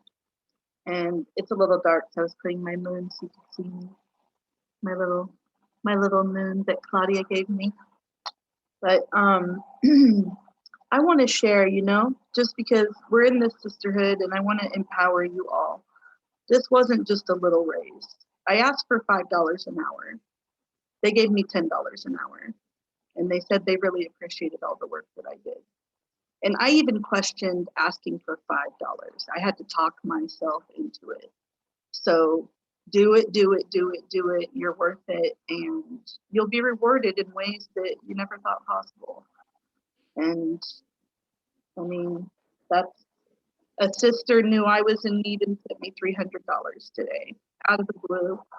Like, this is what we're creating, by connecting and sharing vulnerably, and I'm just so grateful. I'm just so grateful for all the sisters that I have in all the circles in my life. So thank you so much.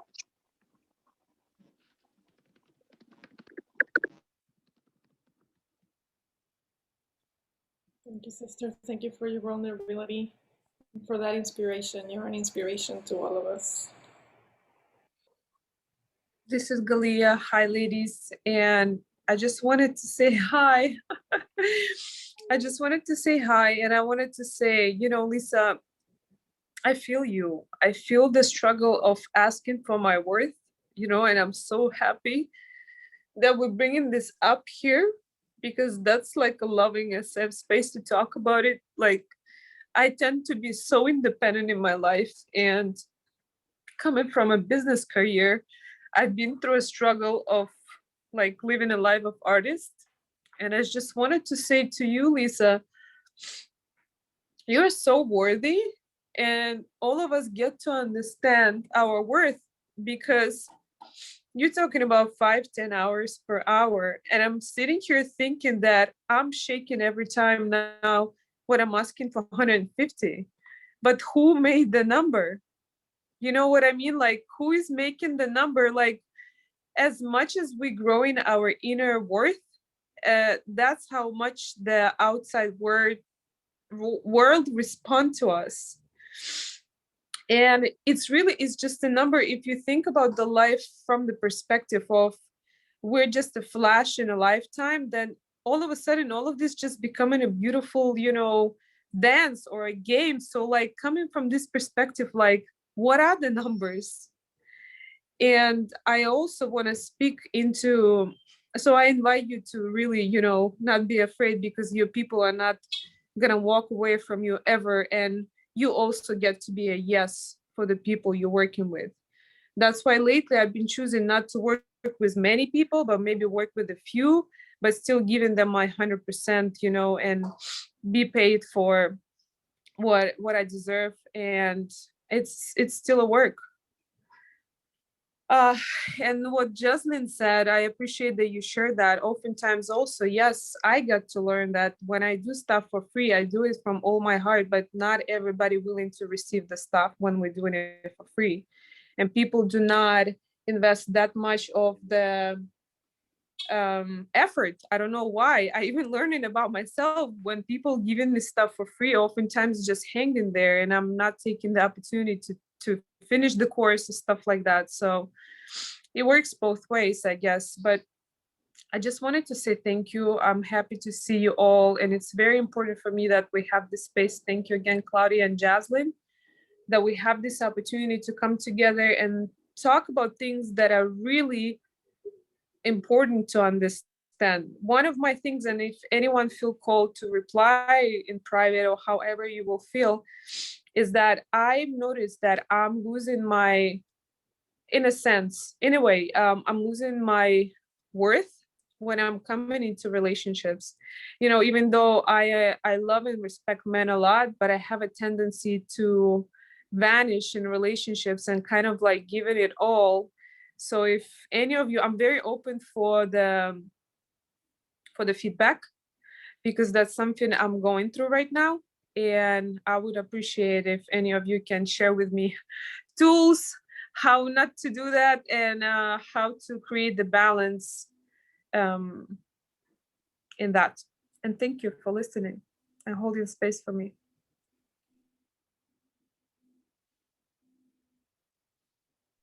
Thank you, sister, for your vulnerability. And we're here for you. I know Jess just posted a book for you. When pleasing you is killing me. That's a good one. Thank you so much, sister. That was a beautiful share, Galia. I want to just mention one thing to all of you who do spiritual work. And I know that you have heard people say, if you're doing spiritual work, you shouldn't be charging. I've heard that before. I want you to know that when you do work for free, you are depleting your energy if you are not taking something in return. It's not because you're doing it with conditional reasons. You can give things for free, but you need to have something in return, an energy exchange. So ask for either a love donation, give a suggested price, or ask them to give you something that they can give back. Ask them what is their talent and see if there's something that they can give you that you can need, or that one of your sisters can be helped with. If they have something like taxes, for example, and you don't need it, but you know of a sister that does, you can do an exchange, an energy exchange with that person. And that way you don't feel like your energy is being depleted. And that was my take. That's what I wanted to bring into. And next. Yeah, I want to share. I mean, everybody was just wonderful. Chakti, Leela, Lizette, thank you, definitely all of you very much. The one thing that really resonated for me was Monique's share about the feminine corporate responsibility, because I feel I lived in that world for 30-something years, and the masculine energy definitely takes a lot out of a woman. So it felt like it had to be, the women had to pretty much outdo all the masculine, and it didn't matter, how we did it. We just needed to do it. So I really resonate with that energy that I think we can all change, but we have to stick together, because at least in the world that I lived in, it was every man and woman for himself and herself. So we didn't have connections like we have here in the sisterhood. And, seeing all of you, we all have, most of us probably work in the workforce. It's just interesting, the conversations that don't happen in the workplace when we're also good at sticking together in these realms. So to me, the magic is being able to bring it from here out to the world that we work and have those conversations. And I guess the answer to my question is, I guess we get to be that. We get to be that change we wish to see in the world. But for me, it did me in. So I was 35 years or 30-something years in the work world with pretty much all masculine. So it really, I think if I had stayed any longer, it would have done me in. But I think it's an opportunity for what's next. And maybe that's what's next, is to share with people and help people that are in that field right now to be a change. So I just wanted to share that. And I love this group. And thank you, Claudia and Jaslyn, for all the goodies that are in each class and master classes. And they're just all wonderful. Thank you. Oh, love you. Thank you so much, Carol. Much love to you. I just love to see and hear, right, how everybody has something to share and something to add. And just like Monique said and Carol said, this is what we do, right? This is how we do. We support each other. And then there's a nugget that one needs that the other one is sharing, and then we're going through the experiences together. So I'm so happy you shared. I know that's something you've been wanting to do.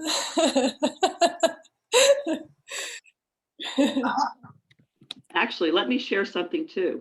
Yes. That is what I think for me, I'm in this, I wish to share. but it has been knocked out of me for so long that I don't share. So, you know, this template in this workplace is the teaching for me, you know, to learn that I do have a voice and I have something to say and share. So I thank you all for listening. And yeah, that's just my journey. Love you. Mm. And yet you do have something to share. Every time you share, there's all this wisdom. So please, please share more of yourself. You're a gift. Carol, I want to say in that regard as well. Whatever holds us back, shyness or corporate stifling or our upbringing or culture, pick a label and put on there. But when we don't have the safe place to share, then we do. It's a blessing to get to have the opportunity to recognize it. And what we may have previously held back may, like you said, Doug, it may be the perfect thing, letting cliche speak, that another sister, older or younger, needs in that moment.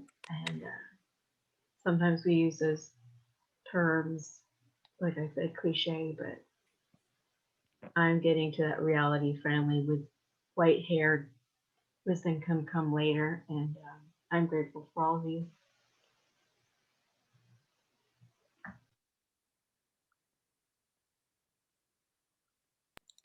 Thank you, Mama Deborah. Thank you for that beautiful poem. Hi, ladies. Hi, Lynn. I love listening to all the shares. I felt that tonight was a huge transformative night for me, as I can see for a lot of you ladies.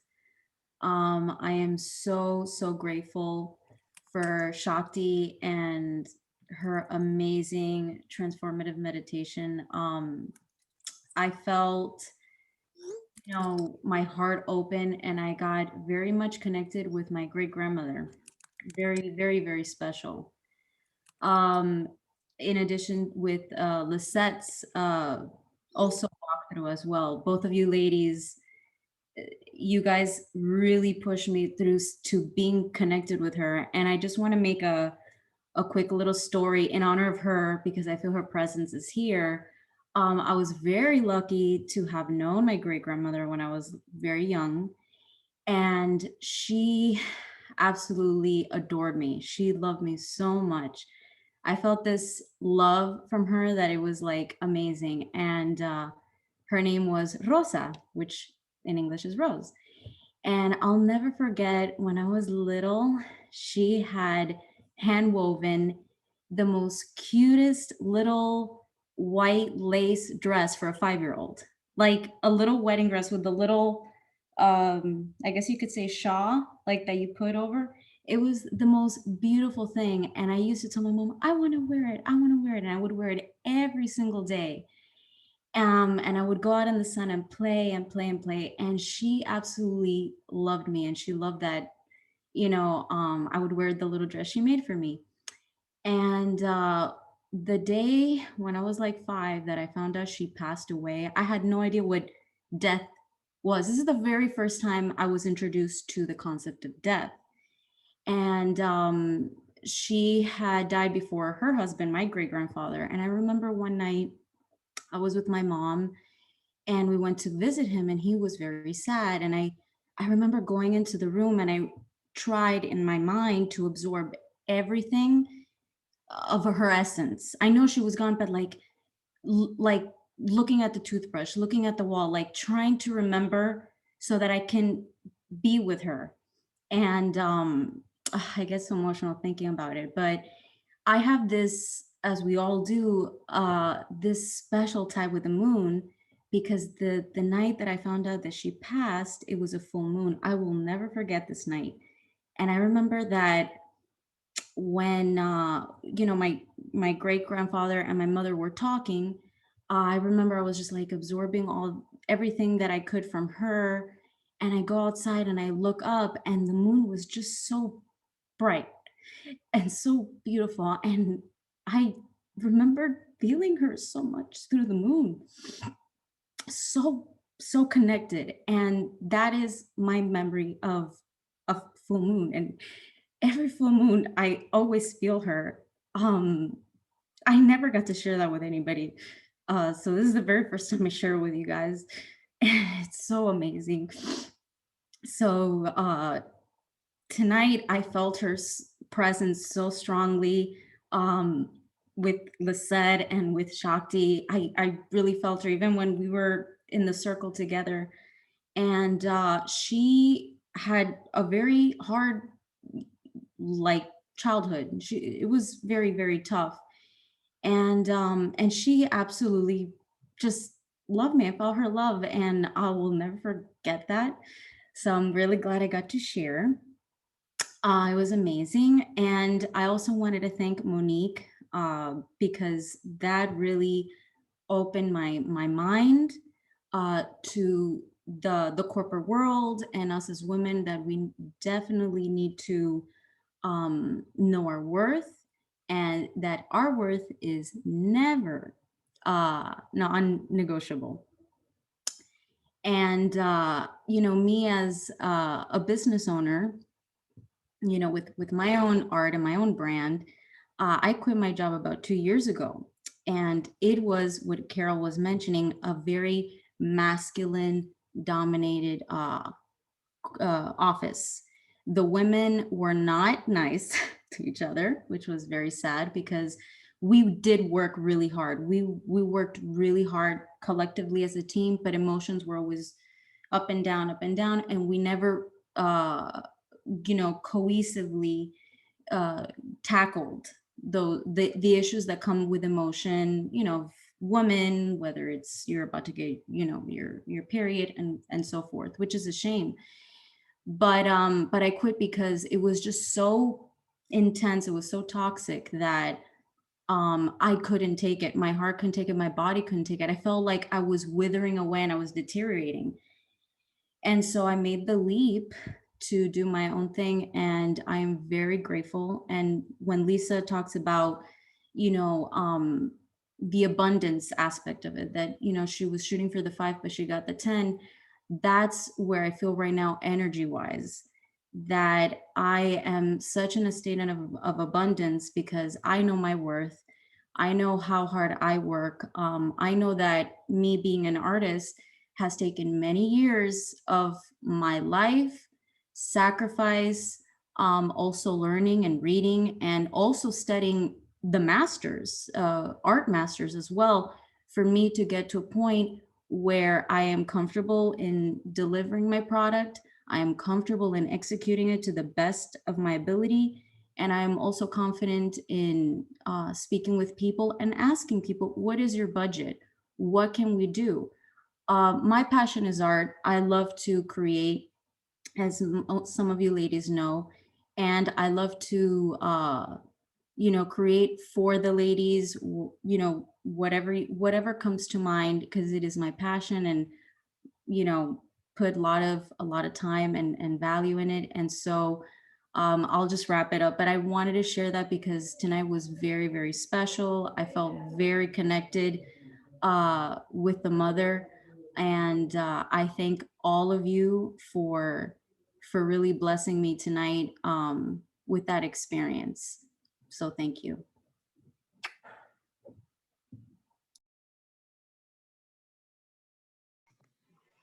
Thank you, Sister Thank Lisa. you, Lynn. That was amazing. Yeah. I would like to talk about something that I've noticed often in our sisterhood, in our beautiful sisterhood, of us supporting each other, and how amazing it has been to see each other, supporting each other. Now, I've also seen an interesting thing in women in general, in Facebook groups, and when you post something on Facebook in general, they always want free. They always want discounts, right? And we did a free event, and we had 30 people sign up to this event, and like 5 people came. But whenever someone pays for an event, guess what happens? They show up. Or they send us a message saying they can't make it, and we talk to them about coming to another event. But they actually money has energy, as we were talking about in the chat. And it's so much more about what is it that you really want? What is it that you really want to work towards? What is it worth that money to you and checking in? So compared to taking something for free that you will never use, as women, we have diffused awareness, right? We want to do it all. We want to do the angel healing and the tarot cards, the divination and the oracle and the womb healing and everything else on the list. But take a moment to check in with yourself and breathe for a minute. And if you have to wait 24 hours, then wait 24 hours to say, is this something I'm going to commit to? And this is something that we get to learn to from our men, because our men are automatically committed. When they respond, even if it takes them a little longer to respond, sometimes you're just there waiting, right? But the truth is that they're checking in with themselves first and saying, will I commit to this? If I say yes to this, not just, darling, yes, I'll just say to make you happy. But if you ask them and look into their eyes, they'll respond with commitment. So this is something that we get to learn from our masculine counterparts. I wanted to add that in there, just so that we get to be feminine and we get to harmonize with our own masculine energy within us. Thank you. Well said. Well said. It's a very good point. And even we noticed it with our gatherings, right? It's like we put it out there for free, and then, but then when they do pay, they're here. And so that exchange is important, and it's important for us to also know that, right? That we're putting out there our efforts, and that gets to be compensated. We do love our free trials. If we have our 30-day free trials, which gives you an opportunity to experience the sisterhood for 30 days. You can come in to any of our events for free. And then, after a month, if you decide that you like, you can join. So we can work with you too, and then give an opportunity to experience that. All right, anybody else who would like to share? We'll take one more share before we wrap up for the night. Maybe from anybody that just joined us for the first time. Ali, would you like to share a few words, perhaps? Or Amy, or Mary, anybody would like to share? Hi. Hi, Ali. Okay, so I guess we'll do Ali and then we do Amy. Okay, I was just thinking that this group came at such a great time in my life, because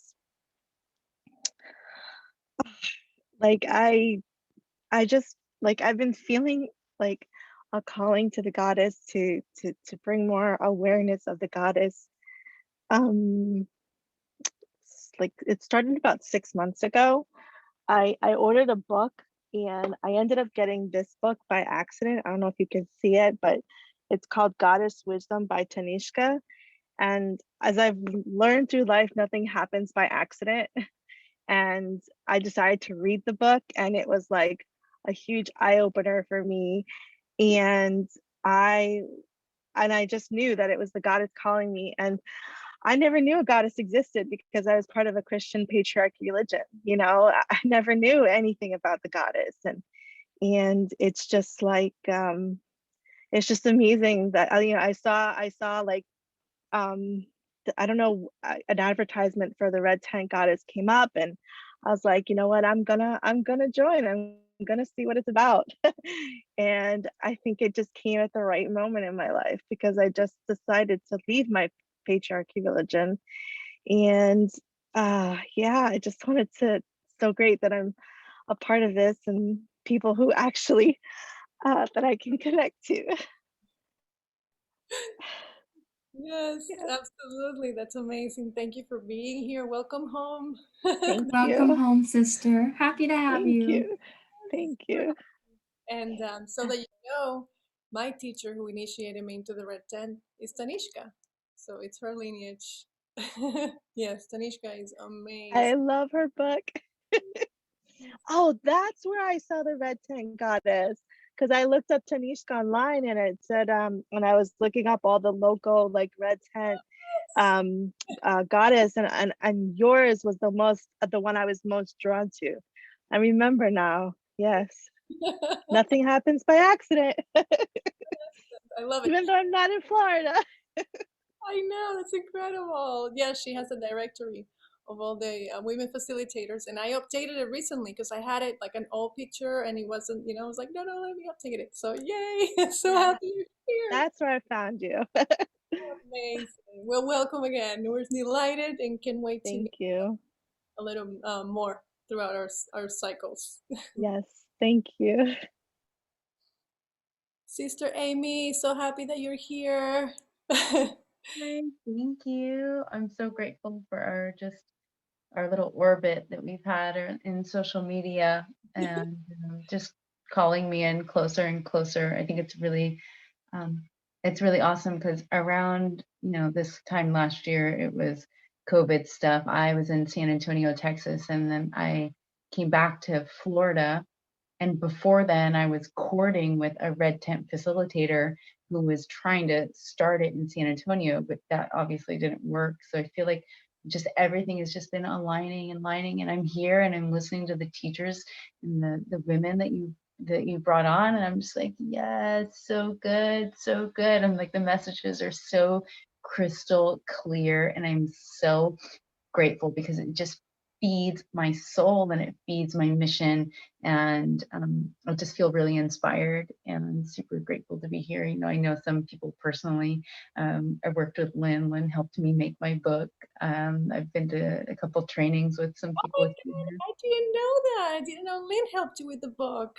She did. She made my women look like real women in my book because I have images of goddesses and they were really angular and sharp and they looked cartoony, and she made them look real. They have real curves and they have real breasts and they have different facial features. There's racial diversity in it. It's so gorgeous. So that was really awesome. Yes. And I have a copy of I can get it if you don't, but I for the sisters because I don't know if you remember in the group there was a you were collecting to publish your book. It's a coloring book of goddesses and it's incredible. When I got it I was like, oh my god, I'm so excited. I just wanted to add really quick, sorry. Also, Claudia, because of you had tagged me in it, and that's how I found out that Amy needed help. But I did want to say this. I'm just a small part in her book. When she showed me the project, when she gave it to me, I only helped, tweak a little bit of things here and there. But the overall vision that she had is absolutely incredible. I learned, anytime that I meet different women and I do work for them, I learn from them. I gain something from them, and it makes me, obviously a better artist, better entrepreneur, better person. And I love Amy's coloring book. I urge each and every one of you to please consider buying it because it is amazing. I read it, and if I had a daughter, I would totally give it to her. Aside, the book has information on different moon cycles, the different goddesses. I didn't even know of the different goddesses until her book, and I was like, oh my god, this is amazing. And in addition to that, it's what makes it beautiful about this book is that it's like a journal, because you can write whatever you're feeling that day, if you're bleeding, if you're not bleeding, your thoughts. And because each of the book has those mantras, the mandala, the all the beautiful little flowers and things like that, it allows for each and every one of you to express yourself. Yeah, the colors.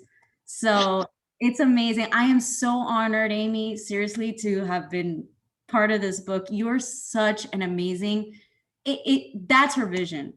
Like I said, I only played a small part, but that is her vision. And I am so happy to be part of this group where all you women are so creative.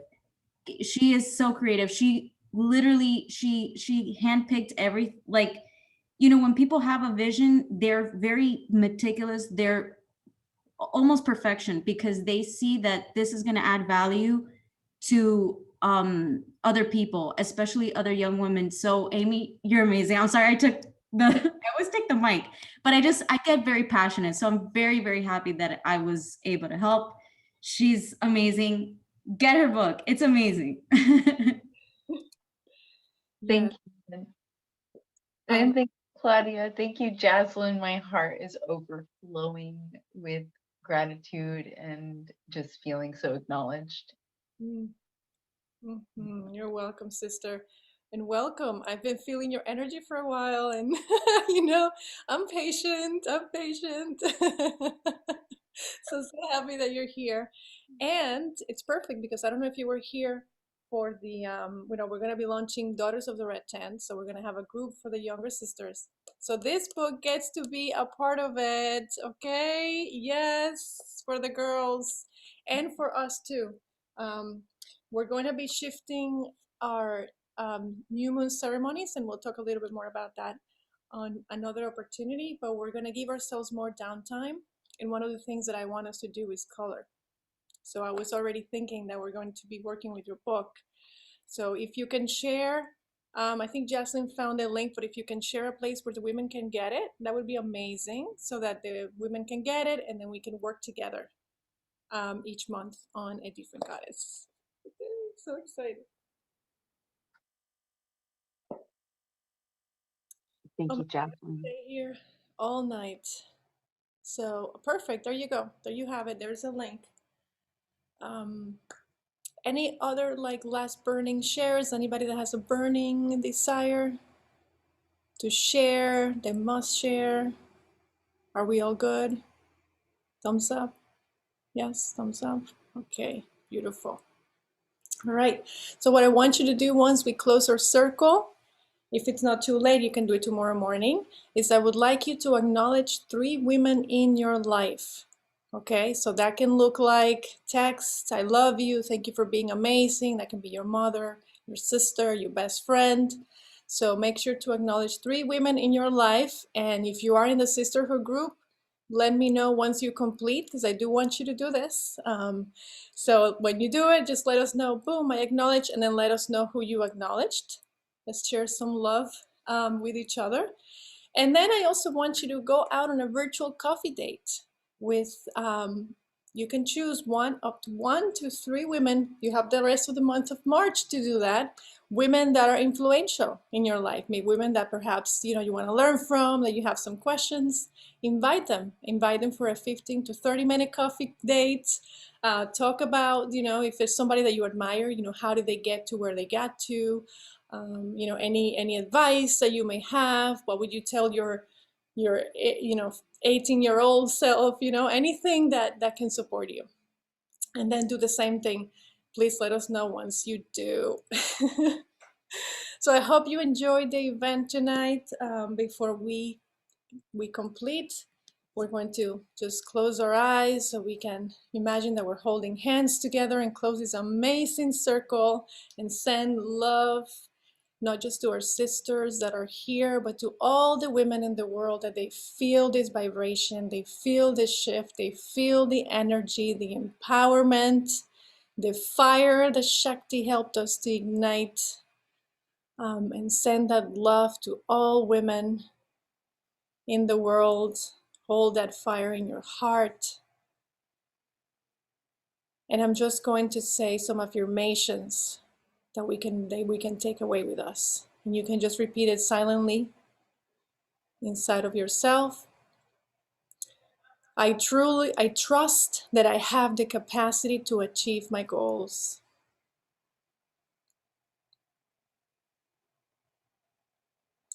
I am worthy of accomplishment, success, and abundance.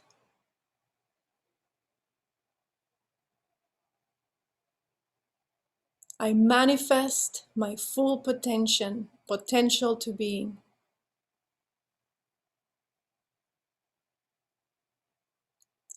I can powerfully attract what I want.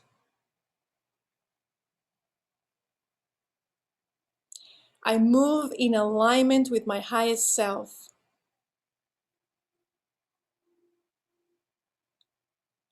I affirm my ability to merge timelines and rejoice as everything comes to me with ease. The world is filled with endless opportunities for me.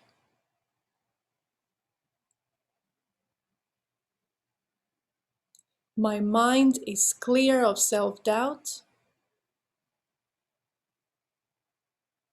and I am ready to embrace every challenge that comes my way.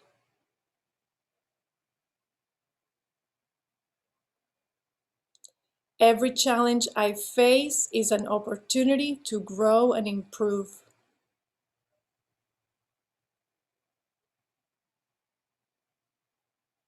My contributions are unique and meaningful.